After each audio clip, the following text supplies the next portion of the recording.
नमस्कार संस्कृत के प्रिय विद्यार्थियों, आप सभी का बहुत बहुत स्वागत है मैग्नेट ब्रेन्स पर। मैं पंकज तिवारी। तो आज हम लोग पढ़ने वाले हैं जो हमारा पाठ चतुर्थ पाठ चल रहा था ना, उसका आज हम लोग अभ्यास कार्य करेंगे। NCERT solution. आप लोग रेडी हैं? पाठ को यदि आपने अनुवाद भाग 1 को और 2 को नहीं पढ़ा तो सबसे पहले उसको पढ़ो, क्योंकि जब तक हम लोग सॉल्यूशन नहीं अच्छे से बनेगा जब तक हम लोग पाठ को अच्छे से नहीं पढ़ेंगे। एक बात ध्यान रख लेना कि भारत का एकमात्र ऐसा प्लेटफॉर्म मैग्नेट ब्रेन्स है जो आपको 100% फ्री एजुकेशन देता है। 100% फ्री एजुकेशन के साथ साथ मैग्नेट ब्रेन्स आपको प्रोवाइड कराता है 2 प्लेटफॉर्म, एक तो मैग्नेट ब्रेन्स इंग्लिश मीडियम और magnet brains Hindi medium. Hindi medium पर क्लास 6 से लेकर के 12 क्लास तक के, दिल्ली बोर्ड से हैं आप, बिहार बोर्ड से, यूपी बोर्ड से, एमपी बोर्ड से, राजस्थान बोर्ड से, इन सभी बोर्डों का पाठ्यक्रम बिल्कुल और बिल्कुल फ्री देता है, वो भी क्वालिटी कंटेंट के साथ। और इंग्लिश मीडियम पर केजी से लेकर के 12 क्लास तक का सीबीएसई बोर्ड के द्वारा एनसीईआरटी को फॉलो करते हुए बिल्कुल क्वालिटी कंटेंट के साथ संपूर्ण सिलेबस दिया जाता है, बिल्कुल फ्री। तो फिर देर किस बात की, चैनल को करो सब्सक्राइब और वीडियो को करो लाइक। मैग्नेट ब्रेन्स क्लास 6 से लेकर के 12 क्लास तक के नोट्स भी प्रोवाइड कराता है, वो नोट्स जो हिंदी मीडियम के भी हैं और इंग्लिश मीडियम के, और आपकी परीक्षा में देंगे बेहतर से बेहतर नंबर लाने में आपकी मदद। तो जल्दी से जल्दी नोट्स की जानकारी, लिंक इन डिस्क्रिप्शन बॉक्स में आप जाओ तो वहां पर आपको पूरी जानकारी मिल जाएगी, कैसे आप तक पहुंचेंगे वो भी जानकारी मिल जाएगी। और आपको पूरे YouTube पर नहीं मिलेगी दीपिकम बुक, वो मैग्नेट ब्रेन्स आपको दे रहा है बिल्कुल फ्री, ठीक है ना। जो आपकी क्लास 6 की दीपिकम बुक है ना, कहीं पर आपको विद सॉल्यूशन के नहीं मिलेगी, देखिएगा, इसलिए अपने दोस्तों तक शेयर जरूर करते जाइएगा। ठीक, कक्षा 6वीं देखिए, संस्कृत। अहम प्रातः उत्तिष्ठामि, चतुर्था पाठा एनसीईआरटी सॉल्यूशंस। ठीक है, चलिए पहले नंबर का प्रश्न आप लोग ध्यान से देखिएगा। पहले नंबर का प्रश्न आपका क्या है, यहां लिखा हुआ है पट्टिकातः शिष्टाचारस्य पदानि चित्वा लिखन्तु। उसने कहा पट्टिकातः शिष्टाचारस्य पदानि चित्वा लिखन्तु। इनमें लिखा है कि जो पूरे पट्टी है जो आपके ये दिए हुए हैं, इससे आपको छांट छांट करके, चुन चुन करके कुछ शिष्टाचार वाले, शिष्टाचार के आपको शब्द लिखना है। शिष्टाचार का मतलब जो हमारे सत आचरण में आते हैं। तो सबसे पहले लिखा हुआ है जैसे कलह, कलह का मतलब झगड़ा होता है, तो ये शिष्टाचार है क्या? डेली डेली झगड़ा करोगे तो ये हमारा अच्छा आचरण है क्या? ये मैनर्स है क्या? हमारा नहीं है, जैसे तो ये हमारा कट हो जाएगा। जैसे यहाँ लिखा मातृ प्रेम, तो माता से प्रेम करना हमारा शिष्टाचार है, तो हाँ ये हमारा शिष्टाचार है। फिर जैसे यहाँ पर गुरु बंधन दिया हुआ है, ठीक है, तो गुरु बंधन, गुरु को प्रणाम करना शिष्टाचार है। वृद्धों की सेवा करना, बूढ़े बुजुर्गों की सेवा करना, ये भी हमारा शिष्टाचार है। अतिथियों का सत्कार करना, आपके घर में कोई आता है अतिथियों का सत्कार करना, तो ये भी हमारा अच्छा है। अहंकार करना, झगड़ा करना, गुस्सा करना, ये हमारा अहंकार करना, घमंड करना, ये हमारा शिष्टाचार नहीं है, इसलिए हम इसको कट कर देंगे। फिर यहाँ मातृ प्रेम लिखा है तो इसको भी हमारा मानेंगे। पितृभक्ति, पिता की भक्ति, ये भी हमारा आ जाएगा। ज्येष्ठेषु आदरा, बड़ों का आदर करना, बिल्कुल सही बात है। कनिष्ठेषु प्रीति, छोटों से प्रेम करना, ये भी हमारा शिष्टाचार है।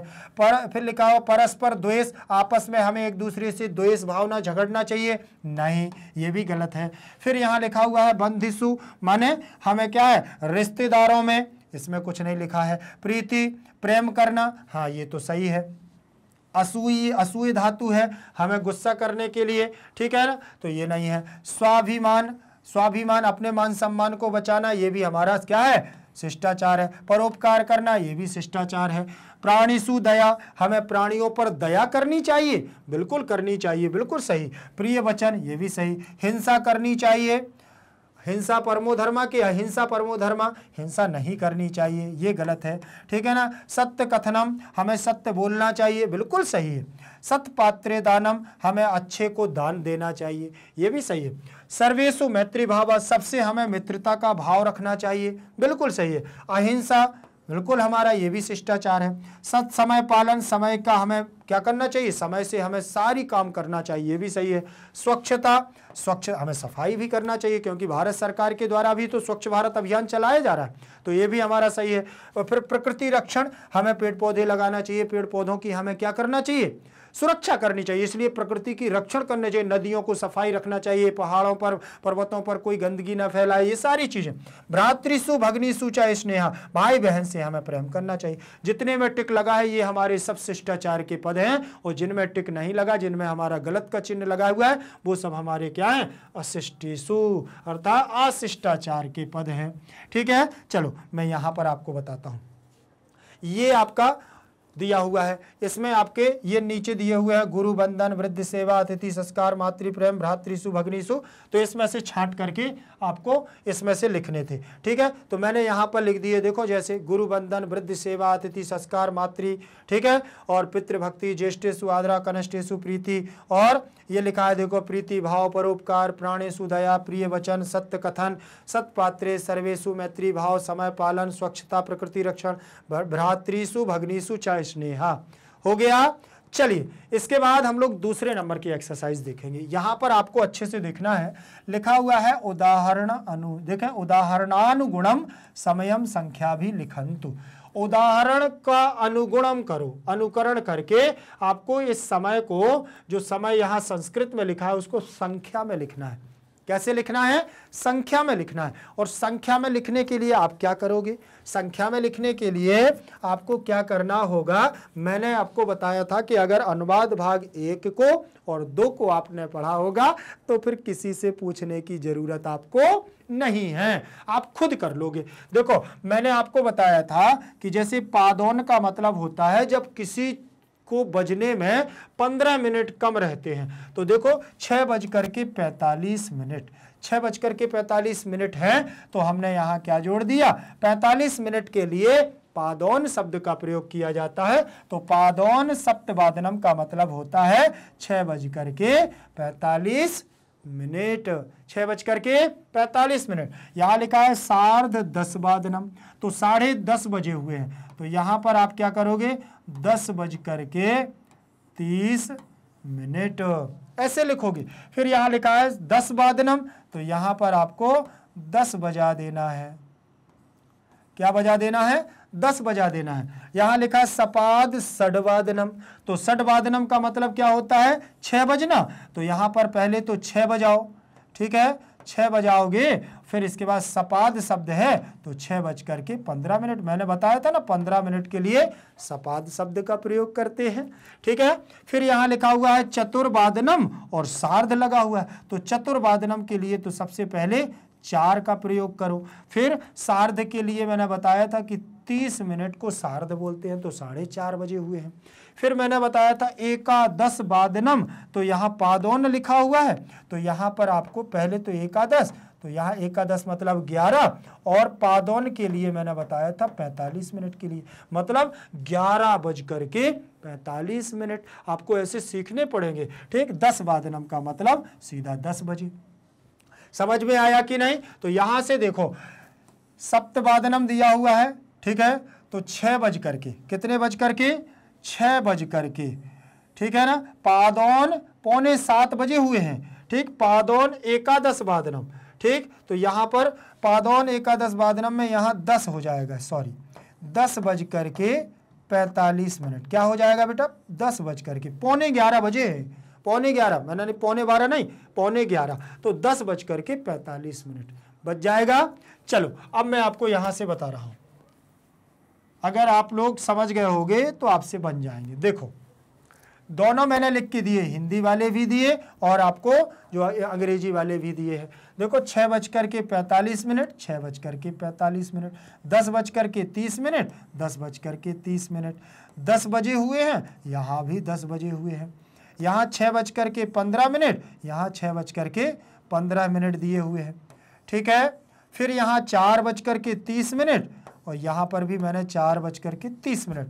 ठीक, यहाँ 10:45 और यहाँ पर भी आपको 10:45 दिए। तो दोनों हिंदी वाले और आपको अंग्रेजी की 1 2 3 के रूप में दोनों दिए हैं, क्योंकि आपकी बुक में भी दिए हुए हैं, तो दोनों आपको लिखने पड़ेंगे। ठीक है, तो दोनों इसलिए लिख के दिए। ये आपके संस्कृत में पादोन सप्तवादनम, सार्ध 10 वादनम, 10 वादनम, सपाद षड्वादनम, सार्ध चतुर्वादनम, पादोन एकादश वादनम। ठीक है, तो समझ में आ जाएगा आपको, समझ में आ जाएगा ना। चलिए आगे देखते हैं। इसके बाद हम लोग देखेंगे प्रश्न क्रमांक 3। तीसरे नंबर का प्रश्न देखिएगा, इसमें लिखा है उदाहरणानुगुणम समयम अक्षरे लिखन्तु। अब यहाँ पर इनको क्या करना है, एक उदाहरण को देखो, ये आपको फॉर एग्जाम्पल दिया हुआ है, इसको देखो और समय को अक्षर माने शब्दों में लिखो, अक्षरों में लिखो। यहाँ पर देखो ये क्या बजा हुआ है, 6 बजा हुआ है। 6 बजे को क्या कहते हैं, षड्वादनम।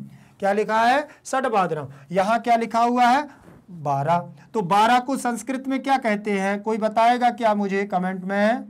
द्वादश वादनम। क्या लिखा है, द्वादश वादनम, द्वादश वादनम बन जाएगा। अब यहाँ क्या लिखा हुआ है, 5:30, 5:30। तो इसमें आपको क्रॉस मार्किंग चल रहा है। कैसे चल रहा है, क्रॉस मार्किंग। 30 को मैंने क्या बताया था, सार्ध। ठीक है, तो यहाँ आपको पहले सार्ध लिखना है और बाद में पंच लिखना है। क्या लिखना है, पंच लिखना है। तो यहाँ लिख दोगे पंचवादनम। तो सार्ध पंच वादनम, क्रॉस मार्क चलाना है बेटा, ध्यान रखना। तो यहाँ क्या हो जाएगा आपका, सार्ध पंच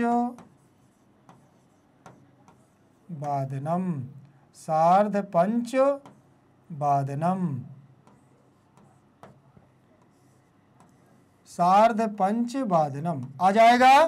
फिर यहाँ देखो लिखा है 9:45। तो मैंने क्या बताया था, क्रॉस मार्किंग में 9:45। तो 45 को क्या कहते हैं, पादोन। क्या कहते हैं, पादोन। 9 को क्या कहेंगे, नववादनम। क्या कर देंगे, नववादनम बन जाएगा। तो इसको यहाँ पर कैसे लिखेंगे, पादोन, पादोन, ऐसे पादोन नववादनम, नववादनम बन जाएगा, पादोन नववादनम।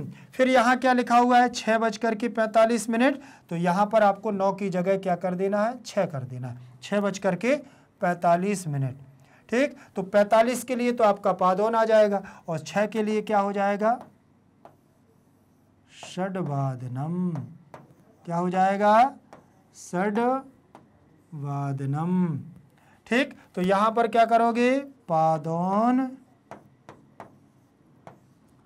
षड्वादनम,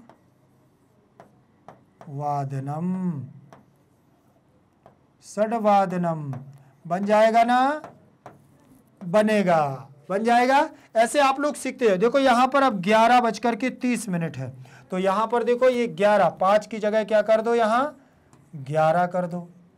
ठीक है, तो यहाँ सार्ध ज्यों का त्यों रहेगा आपका, और यहाँ 11 की जगह आपका क्या हो जाएगा, देखो एकादश वादनम।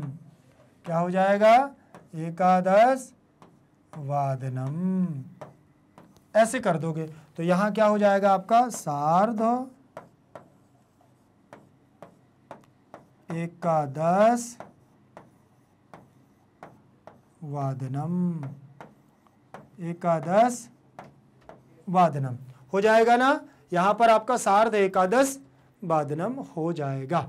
ऐसे बहुत सरल है, बहुत सरल तरीके से आप संस्कृत में पूरे समय को सीख सकते हैं। ठीक है, ध्यान रखना। तो आगे बढ़े, अब इसको देखो, आप एक बार चेक कर लीजिए और आगे बढ़े। देखो ये लिखा है, षड्वादनम, द्वादशवादनम, सार्ध पंचवादनम, पादोन दशवादनम और पादोन सप्तवादनम, और यहाँ सार्ध एकादश वादनम बन जाएगा। चलो फिर आगे देखें।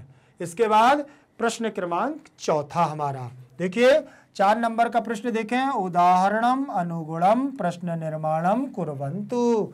उदाहरण को एक को आपको देखना है और फिर यहाँ आपको क्वेश्चन बनाना है। कैसे क्वेश्चन बनेंगे देखिए, यहाँ लिखा है सह सार्धम सप्तवादने अध्ययनम करोति। सह माने वह, सार्धम माने साढ़े, सप्तवादने मतलब 7 बजे, वह 7:30 बजे, अध्ययनम माने पढ़ाई और करोति माने करता है, अध्ययन करता है। या तो आप इसको कैसे बनाओगे, जब समय सूचक शब्द है तो आपको यहां पर कुछ नहीं करना है, कदा शब्द जोड़ देना है। जहां जहां पर ये समय लिखा हुआ है वहां कदा जोड़ देना है। जैसे यहां लिखा हुआ है तो यहां पर भी आपको क्या जोड़ देना है, कदा जोड़ देना है। यहाँ सतीसा सार्ध द्वादश वादने भोजनम करोति तो कदा भोजनम करोति, और यानम पंचवादने तो यहाँ पर पंचवादने, यहाँ 6 वादने, यहाँ 10 वादने। जहां जहां पर मैंने आपको ये रेड मार्क किया है ना, अंडरलाइन किया है, रेखांकित किया है, आपको वहां वहां पर कदा जोड़ देना है। जैसे यहां लिखा हुआ है सा कदा कदा विद्यालयम गच्छति, विद्यालयम गच्छति, वह कब विद्यालय जाता है या जाती है, बताओ, जाती है, क्योंकि यहाँ स्त्रीवाची लगा है तो इसलिए जाती है। ठीक, यहाँ पर सा कदा विद्यालयम गच्छति, वह कब विद्यालय जाती है। फिर लिखा सतीसा सार्ध द्वादश वादने भोजनम करोति, सतीश 12:30 बजे भोजन करता है। तो यहाँ लिख दोगे सतीश कदा, कब भोजन करता है, कदा मतलब कब, सतीश कब भोजन करता है, तो सतीश 12:30 बजे भोजन करता है। फिर यहाँ पर देखो यानम पंचवादने आगच्छति, मतलब यानम का मतलब बस हो सकता है, गाड़ी भी हो सकती है, ठीक, या हवाई जहाज भी हो सकता है। तो वायुयान मतलब हवाई जहाज होता है, यानम माने बस लगा लो, ठीक है ना। तो बस 5 बजे आगच्छति माने आती है। ठीक, तो यहाँ कदा माने कब आती है, पंचवादने 5 बजे। तो ऐसे कदा आपको सब जगह जोड़ना है और आपसे पूरी की पूरी एक्सरसाइज बन जाएगी ना। चलो देख लो, सब जगह कदा जोड़ना है। देखो कदा जोड़ा है ना मैंने, ऐसे आपको भी यहाँ जोड़ना है। बिल्कुल बहुत सरल होते हैं, जब हम किसी इसको क्वेश्चनवाची शब्द बनाते हैं, प्रश्न निर्माण करते हैं, तो हम बहुत सरल तरीके से बना सकते हैं। कहीं पर भी कोई आपसे मिस्टेक नहीं होगी, आप बहुत अच्छे से करते जाओगे। बस इतना ध्यान रखना कि जहाँ पर ये समय सूचक शब्द लिखा है, ठीक है, बस वहाँ पर जोड़ना है, उसको हटा देना है और उसकी जगह कदा जोड़ देना है। कदा का मतलब होता है क्या, कब, कदा का मतलब कब। इसका अर्थ पता क्या निकलेगा, अर्थ ये निकलेगा, देखो माता 10 वादने कार्यालयम गच्छति, माता 10 बजे कार्यालय जाती है। तो आप इसको निकालोगे, माता कदा माने कब, कार्यालय माने कार्यालय, और गच्छति माने जाती, माता कब कार्यालय जाती है। तो कदा मतलब कब का अर्थ निकलेगा। गोपालः 6 वादने गोदोहनम करोति, गोपाल 6 बजे गाय का दोहन करता है। गोपालः कदा गोदोहनम करोति, गोपाल कब गाय का दोहन करता है, तो 6 बजे करता है। ठीक है, तो कदा शब्द आपको यहाँ जोड़ना है। बन जाएगा कि नहीं बनेगा। चलो आगे नंबर की अगली एक्सरसाइज पर चले। एक्सरसाइज नंबर हमारी 5 नंबर की देखें। इसमें लिखा हुआ है प्रश्न 5 नंबर का 5, स्वस्य दिनचर्या सरल वाक्य ही लिखंतु, अपनी दिनचर्या को सरल वाक्यों के द्वारा यहाँ पर लिखो। सबसे सरल वाक्यों में आपको अपनी दिनचर्या लिखना है। कैसे लिखना है, जैसे पूरे पाठ में उन्होंने अपनी दिनचर्या को बताया, यहाँ आपको अपनी दिनचर्या के बारे में बताना है। अहम प्रातः 6 वादने उत्तिष्ठामि, मैं सुबह 6 बजे उठता हूँ। मैं सुबह कितने बजे उठता हूँ, 6 बजे उठता हूँ। मैं सुबह कितने बजे उठता हूँ, सुबह 6 बजे उठता हूँ। समझ में आ गया ना, मैं सुबह कितने बजे उठता हूँ, 6 बजे। समझ में आया, 6 बजे उठता हूँ। तो यहाँ पर ये देखो पूरी यहाँ पर कुछ दिनचर्या मैंने लिख करके दी है, आप इसको देख लो। अहम सार्ध पंचवादने योगासनम करोमि, मैं 5:30 बजे योगासन करता हूँ। ये मैंने अपने आधार पर ऐसे बना करके लिख दिया। आप क्या करते हो, आपको अपनी दिनचर्या बनाना है, ठीक है ना, समय लिख लेना है। अहम का मतलब आपके लिए हो जाएगा और आप क्या क्या करते हो उस समय को आप अलग चेंज कर सकते हो, कितने बजे क्या क्या कर सकते हो, ठीक है ना। आप जैसे सुबह 5 बजे नहीं उठते हो, 4 बजे उठते हो, तो यहां पर लिख देना अहम चतुर्वादने, क्या करूंगा, चतुर्वादने उत्तिष्ठामि, मैं प्रातः चतुर्वादने उत्तिष्ठामि, मैं 4 बजे उठता हूं। फिर आप कहोगे अहम सार्ध चतुर्वादने योगासनम करोमि, मैं 4:30 बजे योगासन करता हूं। आप उनको अपने तरीके से भी बना सकते हो। यहां तो बस आपको देखना अहम सार्ध षड्वादने परिसरम स्वच्छम करोति, मैं 6:30 बजे परिसर जहां रहता हूं उसको स्वच्छ करता हूं, ठीक है, सफाई करता हूं। अहम अष्टवादने प्रातरासम करोमि, मैं सुबह 8 बजे नाश्ता करता हूं या स्वल्पाहार करता हूं, ठीक है। तो प्रातरासम का मतलब क्या होता है, अल्पाहार करना, नाश्ता करना। फिर यहां लिखा है प्रथमम भूमि बंधनम करोमि, और सबसे पहले उठ करके भूमि माता का, किसका, पृथ्वी माता का बंधन करता हूं।